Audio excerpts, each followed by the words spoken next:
আমি আপনাদের সামনে একটা কাজের বুয়ার ইতিহাস তুলে ধরি গো বাবা। আপনারা ঢাকার তেজগাঁয়ের নাম শুনছেন কিনা? মারহাবা বলেন। এই তেজগাঁও পার হলে বাবা সামনে গুলশান বনানীর নাম শুনছেন কিনা? একটা কাজের বুয়া বাসায় কাজ করত, আমার মায়েরা শুনে নিবেন মা।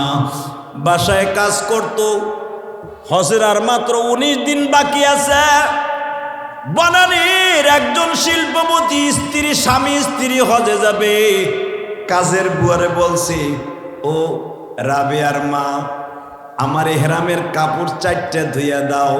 কারণ 4টা কাপড় অর্থাৎ 2 সেট এহরামের কাপড়।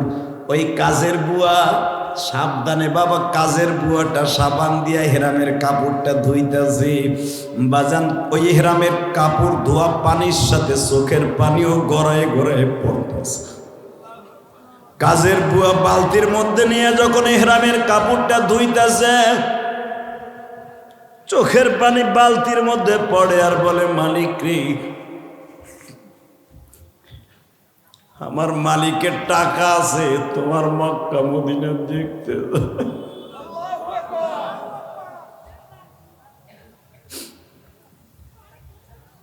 আমার তো জীবনে কোনোদিন টাকা হবে না। 5-6 লাখ টাকা জীবনে জমাইতেও পারবো না, মক্কা মদিনায় যাইতেও পারবো না। 6,500 কিলোমিটার রাস্তা বিমানে উঠিয়া নবীর রওজাটা দেখতে পারবো না। কিন্তু ইহরামের কাপড়টার একটু চোখের পানি দিয়া ধুয়ে দিয়ে দিলাম। আল্লাহ, আমার এই পানিটা তো অন্তত রসুলের রওজায় যাবে, এই ইহরামের কাপড়টা তো মক্কায় যাবে। ইহরামের কাপড়ের সাথে আমার চোখের পানি লাগাইলাম। আমি একজন কাজের বুয়া, গরিব মহিলা। অবশ্যই এই চোখের পানিটা যদি ইহরামের কাপড় সুতার সাথে লাগে, আমার এই মালিক এই কাপড়টা পরিয়া যখন তওয়াব করবে, আমার চোখের পানিটা তুমি কাবা করে সাক্ষী রেখে দিই। কাজের বুয়া এইভাবে কানছে আর সুন্দর করে বাবা এহরামের কাপড়টারে ধুইয়া শুকাইছে। শুকাইয়া বাবা আবার চোখের পানি ওইটার সাথে লাগাইছে। এহরামের কাপড়ের সাথে চোখের পানি লাগাইয়া সুন্দর করে ইস্তারি করিয়া ভাঁজ করে মালিকের লাকেজে ভরে রাখছে। বাজান এখন আমার দিকে তাকাই, আপনিও কাঁদবেন। 4 দিনের মাথায় হঠাৎ করে কাজের বুয়া বলতাছে, ও আমার মালিক, বলো রাবেয়ার মা, আমার 1 মাসের ছুটি দেন। সুবহানাল্লাহ বলেন না? আপনারা তো হজে যাবেন, 40 দিন লাগবে, আমার 1 মাসের ছুটি দেন, আমার একটু কাজ আছে। 4 দিনের মাথায় মালিক বলতেছে, তুই 1 মাসের ছুটি, ঠিক আছে, আমরা যখন হজে যাইতেছি, তোর বেশি কাজে লাগবে না। কাজের বউ তো আর একটা আছে, যা তুই 1 মাসের ছুটি নিয়ে কি তোর মাইয়া ঠেয়ে বিয়ে দিবি গ্রামে যায়, মমিন সিং বাড়ি, যা করি করবো, আমার 1 মাসের ছুটি দেন। মারহাবা কর। বাজান রে, 1 মাসের বেতন অগ্রিম লইয়া গেছে গা। হেরা হজে যাওয়ার আগেই কাজের বুয়া নাই। মালিক আর মালিকের বউ যখন তওয়াব শেষ করে বাবা আব্দুল আজিজ গেট দিয়ে 1 নাম্বার গেট দিয়ে যখন বাইর হইতেছি, হঠাৎ করে দেখি সাদা বোরকা পরা আমাকে কাজের বুয়ার মতো দেখা যায়। মালিকের বউ কয়, দেহতেই যে আমাকে রাবেয়ার মা না? হ্যাঁ, রাবেয়ার মা করতে আগায় দেখো না একটু। মালিক রে দেখা রাবেয়ার মা, কাজের বুয়াটা মুখ ঢাকতেছে লজ্জায়। এই তুমি কি রাবেয়ার মা? তোমার রাবেয়ার মা আমার কাজের বুয়া?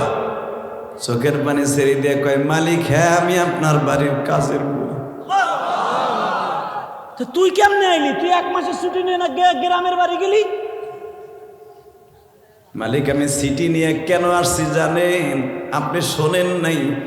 আপনার বাড়ির 3 বাড়ি পরে তারাও স্বামী স্ত্রী হজে যাওয়ার জন্য নিয়ত করছিল।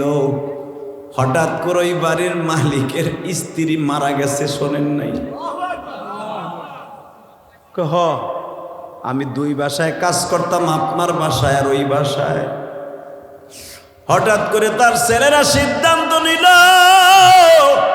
আমার মা তো চলে গেছে, মায়ের হজের ফ্লাইটার মাত্র কয়েকদিন পরে কারে পাঠাবো? আমরা তো সবাই হজ করছি।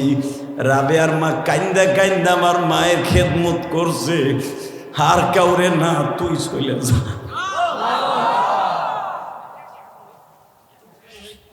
ওই বাসার মালিক গোলাম মোস্তফা নাম ছিল বাবা, বানানো কোনো কথা নয়। গোলাম মোস্তফা কান্দে আর কয়, রাবেয়ার মা তুই কেমনে আমার মওলার সাথে যোগাযোগ করলি একটু বইলা দে না।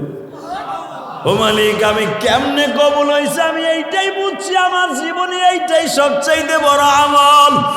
আমি যখনই দেখতাম আপনার আত্মীয়র মধ্যে কেউ হজে যাবে, আমি জায়নামাজের মধ্যে বইয়া বইয়া কানতাম, কিন্তু মনে হয় ওই দোয়া কবুল হয় নাই। দোয়া কবুল হয়েছে আপনার হেরামের কাপড়ের মধ্যে আমার চোখের পানি আছে।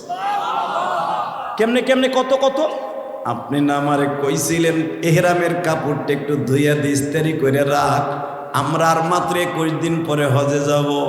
ও মালিক, আমি আপনার এহরামের কাপড়টা ধুইতে যাইয়া কানছি, শুকাইয়া যখন আনছি ইস্তারি করার পরে আবার চোখের পানি দিয়ে আমি সাক্ষী রাখছি, কিন্তু আমার চোখের পানি যেইভাবে কবুল হবে আমি কোনোদিন কল্পনাও করি নাই রে মালিক।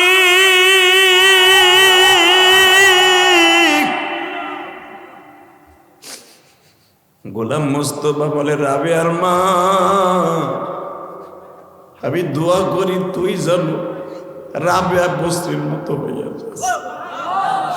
আমার রংপুরের পাগলা বীরের বাইরা, মাজাবাড়ার বাইরা, আমি তোমাদের দুইটা পাও ধরে বলে দিয়া যাই রে, আজকে 22 মে তোমাদের সাক্ষী রাইখা গেলাম। আজকে 22 মে আবার দুটা হাত উঁচা করিয়া 22 মে রংপুরের জমিন ওই কাজের বুয়ার মতো আমার মওলারে চোখের পানি দিয়ে একটা জোরে ডাক দাও আল্লাহ বলিয়া।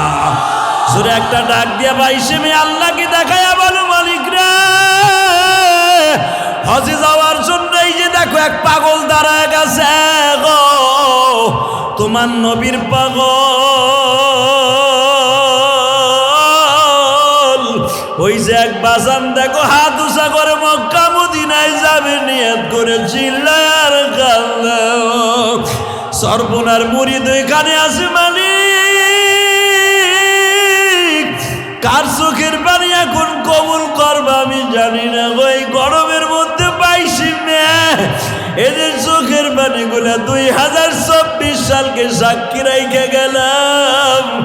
আমি অসুস্থ শরীর লইয়া বলে গেলাম, মালিক রে এদের একবার মক্কা মদিনায় লইয়া যাও না গো।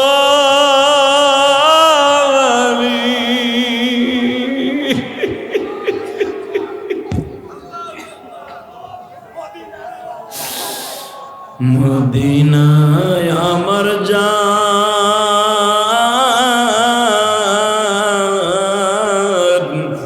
মদিনায় আমার প্রাণ। আল্লাহ এদের চোখের পানিগুলা কবুল করো না আল্লাহ। আল্লাহ ওই কাজের বুয়ার মতো একবার লয়ে যাও না আল্লাহ, একবার লয়ে যাও। যুবক ভাইরা এবার আমার দিকে তাকাও, আল্লাহ কখন কার হেদায়েত দেবে কেউ জানে না। কথা বলেন না কেন? আল্লাহু আকবার জোরে বলেন তো। যুবক এখন কানবি,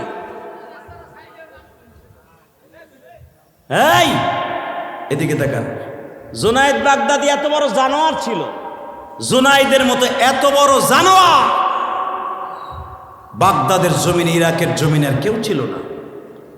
আগামীকালকে কুস্তির প্রতিযোগিতা, জুনায়েদ প্রতি বছর ফার্স্ট প্রাইজ লয়ে বাসায় যায়। আজকে জুনায়েদের কাছে কুস্তির মাঠে দাঁড়ায় একজন বলতেছে, জুনায়েদ আমি তোমার সাথে কুস্তির মাঠে আসছি, জানো আমার পরিচয়টা জানো? কি তোমার পরিচয়?